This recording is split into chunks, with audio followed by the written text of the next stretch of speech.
If Boots get hurt like he did the last time, Ortiz gonna finish him. Wow. So he gotta tighten up his defense. 10 steps behind you, right?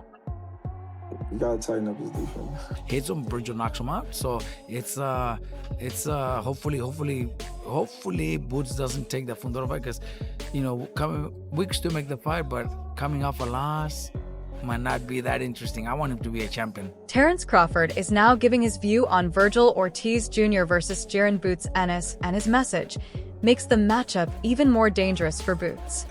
Exchange, and I know he's faster than most, he's more explosive than most, but at the same time, he's shown in the past that he can get careless and that he's going out there just to fight, and I don't think when you get higher and higher, that's going to be enough.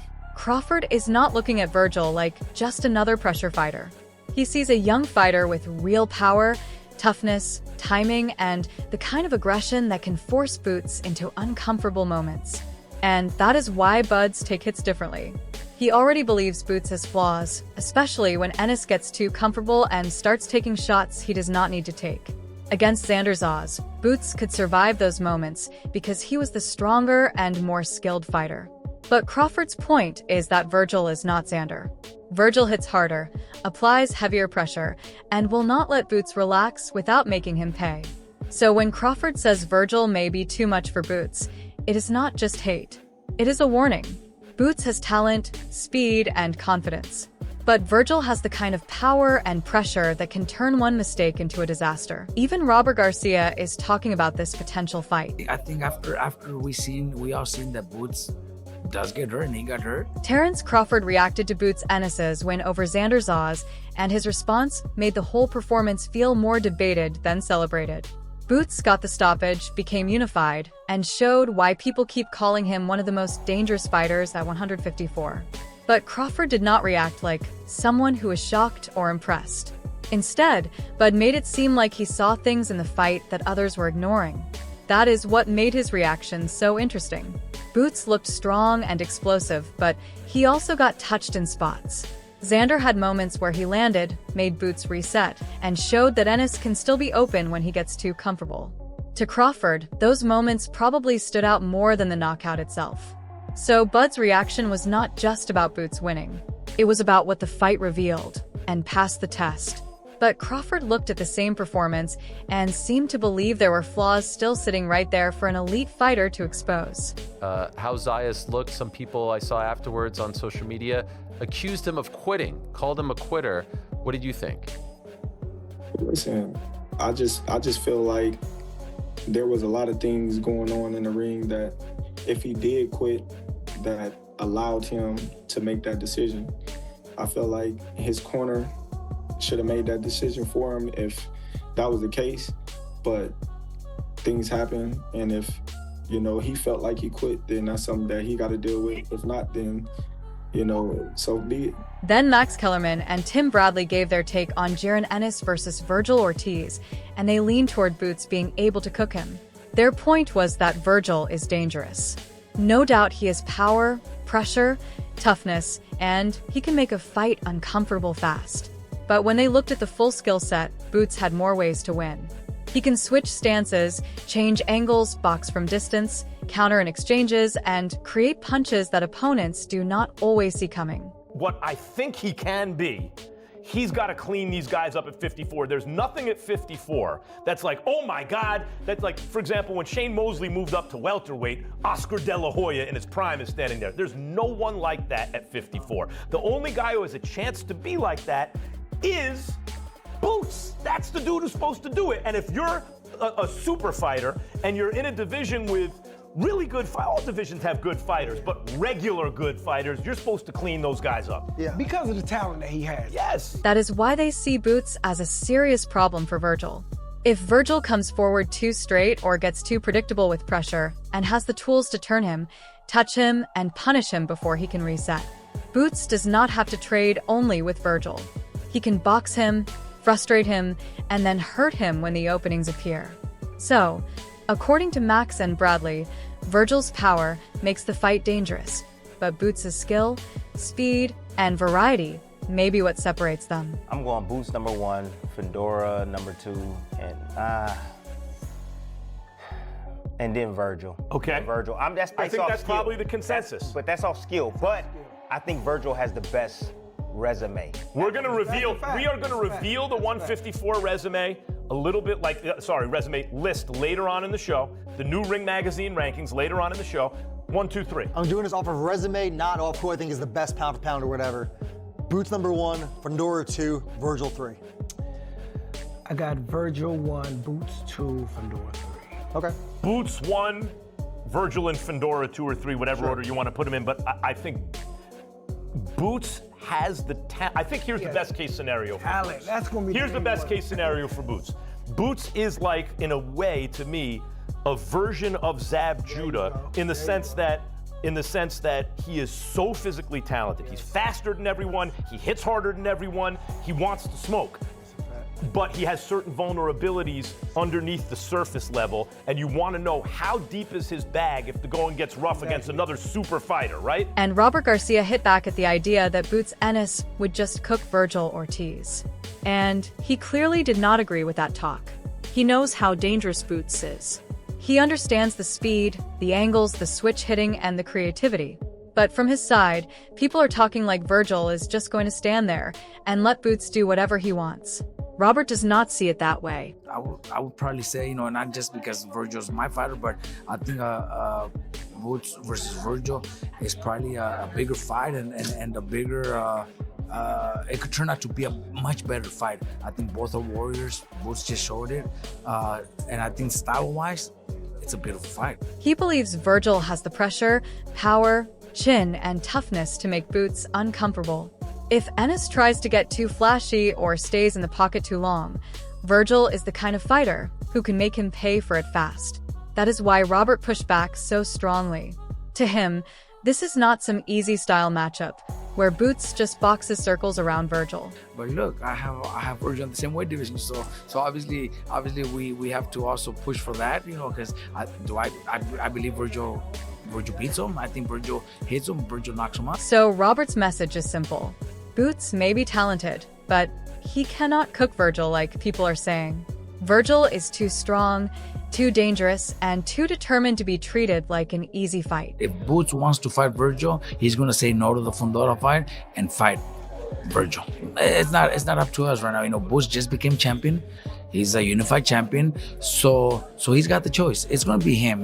Does he want to fight Fundora or does he want to fight Vergil? I think it's not about us. Unless Oscar De La Hoya presents him with an offer that he can't refuse, then it might make a difference. But right now it's going to be up to Boots. It's whatever he wants. If he wants to fight Vergil, then the fight's there. I think we don't want to stay busy fight. We don't want a comeback fight. We want Vergil to go straight into the Boots fight. If Boots wants Vergil, then he could say no to Fundora, and I want to fight Vergil. But if he picks Fundora, it's also a unification fight. So I'm not blaming him, but he probably knows that maybe it might be a little bit more riskier fighting Vergil. So it's gonna be up to Boots. It's not up to us pressuring or forcing that fight. It's going to be up to Boots. Even Oscar De La Hoya called for Vergil Ortiz to be next for Jaronennis. His message was clear. If Boots is saying he wants the biggest fights, then Vergil Ortiz is right there. He is not an easy opponent. He is not a safe name, and he is not someone Andis can look past. Vergil brings real pressure, real power, and the kind of danger that can turn one mistake into a disaster. That is why Oscar is pushing the fight so hard. From his side, Boots versus Vergil is the kind of matchup boxing needs right now. Two undefeated fighters, two dangerous styles, and both men trying to prove they are the future of the division. So now the pressure is back on Boots and his team. If Ennis wants to show he is truly the man at 154, Oscar believes Vergil Ortiz versus Boots is the fight that can music prove it. Boots Ennis, what a great fight. You are a machine. Zayas, a little inexperienced, but you will be back. You're a great fighter. Let's make the biggest fight in boxing today. Vergil Ortiz, Boots Ennis, let's go! Then Eddie Hearn started putting pressure on Vergil Ortiz, and his message was clear. If Vergil really wants Boots Ennis, then fight him next. Hearn made it sound like Boots is not the one running from the challenge from his side and has already proved he was willing to take that fight before and now after stopping Xander Zaz. The demand is even louder. So Hearn is basically turning the pressure back toward Vergil and his team. He was holding a little bit, but he was sitting in the pocket and fighting back. You can't necessarily do that against every style. So maybe if he fights Pandora, someone else, or Vergil, maybe he'll fight a little bit more of a smarter fight. I don't know, if he respects their power a little bit more, I have no idea. But one thing I know is when I sit down to watch a Boots Ennis fight, I don't really have any fears or doubts that he's going to lose. And I did for about 20 or 30 seconds. But other than that, you know, it was a fantastic performance. That is what makes the taunt interesting. Vergil has been talking confidently, saying he can hurt Boots and even sleep him. But Hearn's point is simple. Talking is one thing. Signing for the fight is another. If Vergil really believes Boots has flaws, if he really thinks he can knock him out, then this is the moment to prove it. So now the conversation becomes serious. Boots is moving like a fighter, chasing big names and belts, while Hearn is daring Vergil to step in and turn his words into action. You know, and going back to the comments, someone said,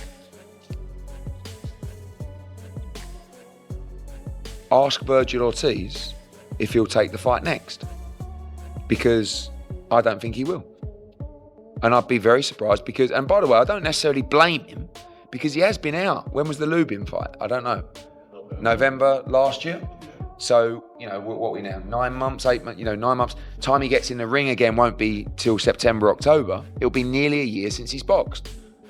Are you going to go straight into Jaron Boots Ennis? If you are, let's talk. But realistically, I don't think you are. I think you're going to come back and you're going to go, oh, I want one more fight, and then, which is fine. But, and by the way, we're also not going to sit here and go, we're the champion now. It's a voluntary defence, 15% for a voluntary defence, like you've seen Haney and all these people do. It's like so boring. It's a massive fight, and I can't sit there and tell you that we shouldn't do that fight when I spent 6 months telling you how much we need that fight and boxing needs that fight. So we must make Boots against Ortiz. Gary and Tone Russell lean toward Boots winning that fight. He understands why Vergil is dangerous. Vergil has pressure, power, and toughness, and he can make any fight uncomfortable if he gets into rhythm. He is not the type of fighter who backs up easily.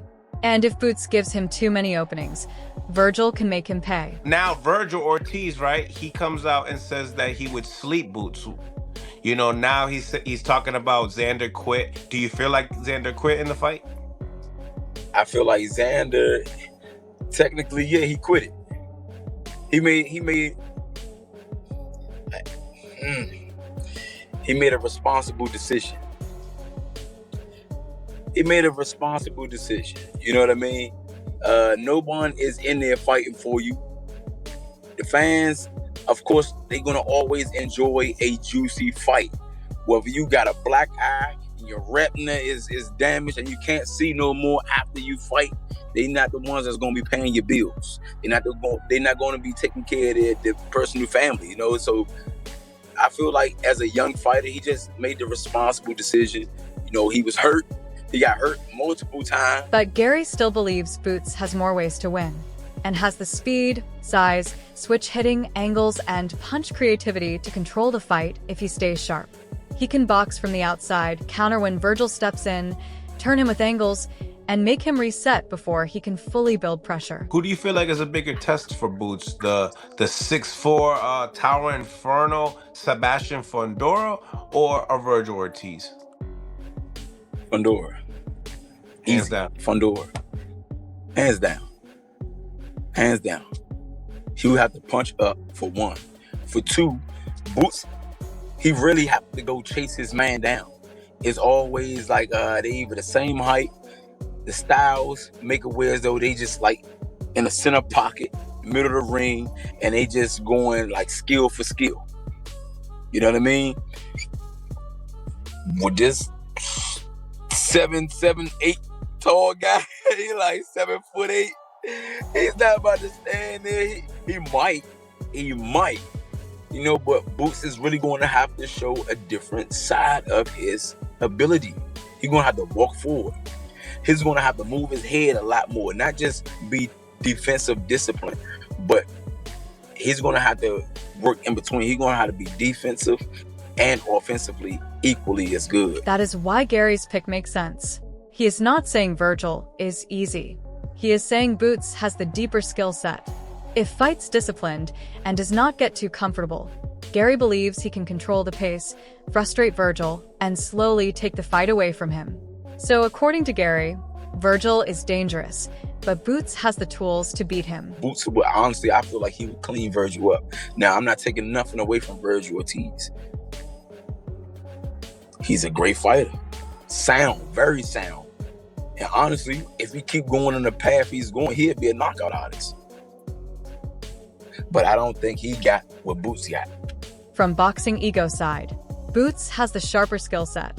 He can switch stances, change angles, counter, and create offense in ways that make him hard to read. But he also pointed out the real danger with Vergil. Ortiz is not just coming to box. He is coming with pressure, power, and the kind of physical style that can punish Boots if Ennis gets too comfortable. That is why boxing ego did not treat this like an easy fight. Boots may be more gifted, but Vergil has the power to change the fight fast. If Boots stays disciplined, uses his movement, and keeps Vergil turning, he can control the matchup. But if he stays in the pocket too long or plays around, Vergil can make him pay. Jaron Boots Ennis gets knocked out if he faces Vergil Ortiz. This is what Vergil Ortiz is saying after Jaron Boots Ennis became a champion by defeating unified Xander Zayas. Zab Judah gave his take on Jaron Boots Ennis versus Vergil Ortiz. And his view came from someone who understands speed, timing, and southpaw rhythm at the highest level. Zab knows Vergil is dangerous. He has power, pressure, and the kind of toughness that can force any fighter into uncomfortable moments. But when Zab looks at Boots, he sees a fighter with more layers and can switch, punch from different angles, counter in the middle of exchanges, and make opponents react before they are fully set. That is why Zab leans toward Boots having the advantage. Vergil can make it rough if he gets close, but Boots has the tools to keep turning him, touching him, and making him reset. If Ennis stays disciplined and does not get too comfortable, Zab believes his speed and variety can control the fight. The confidence levels is here. Jaron Boots Ennis' confidence is here. Next time, we're going to see a first-round knockout. Because we almost got it this time, but you know what I'm saying? He kind of weathered the storm. Then Coach Breadman gave his take on Jaron Boots Ennis versus Vergil Ortiz. And he did not hold back. His point was not that Boots lacks talent. His point was that talent has to be proven against the right names. Breadman understands why people are excited about Boots. Ennis has the speed, size, switch hitting, power, angles, and punch variety that make him look special. When he is in rhythm, he can make good fighters look basic. He can change stances, attack the body, come back upstairs, and create a fence without forcing it. That is why so many people believe he can be one of the best fighters in boxing. But Breadman's message is that looking special is not enough anymore. At some point, Boots has to fight the real killers in his division to prove his worth. And that is where Vergil Ortiz comes in. Vergil is exactly the kind of fighter who can answer the questions people still have about Boots. He brings pressure, power, toughness, and the kind of style that does not let you relax. He will not stand there and admire Boots' skills. He will force Ennis to fight, think, adjust, and stay disciplined every second. That is why Breadman sees this as the type of fight Boots needs.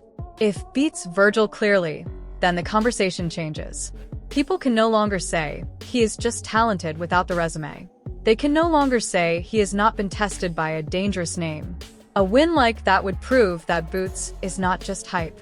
It would prove he can handle a real threat in his prime. But if Boots avoids fights like this, the questions will keep following him. Fans will keep asking when the talent is finally going to meet the opposition. Because in boxing, greatness is not built only on skills. It is built by beating fighters who can actually hurt you, push you, and expose you. Boots now has to capitalize off his best career momentum. He has to fight again this year. He has to try to be the fighter of the year. He has to fight again this year. He can't stay out long. He has to keep this train rolling. How about the step downs though? They can't, like I was talking to Bernie, they can't be no step downs from here. 2-time champion, 2 different divisions. I agree with that. His team has to find him very, very good opponents. He has to get guys like Fundora. He has to get guys like Vergil. He has to get guys like Josh Kelly, who's a champion. Make sure to check out our other videos on the screen.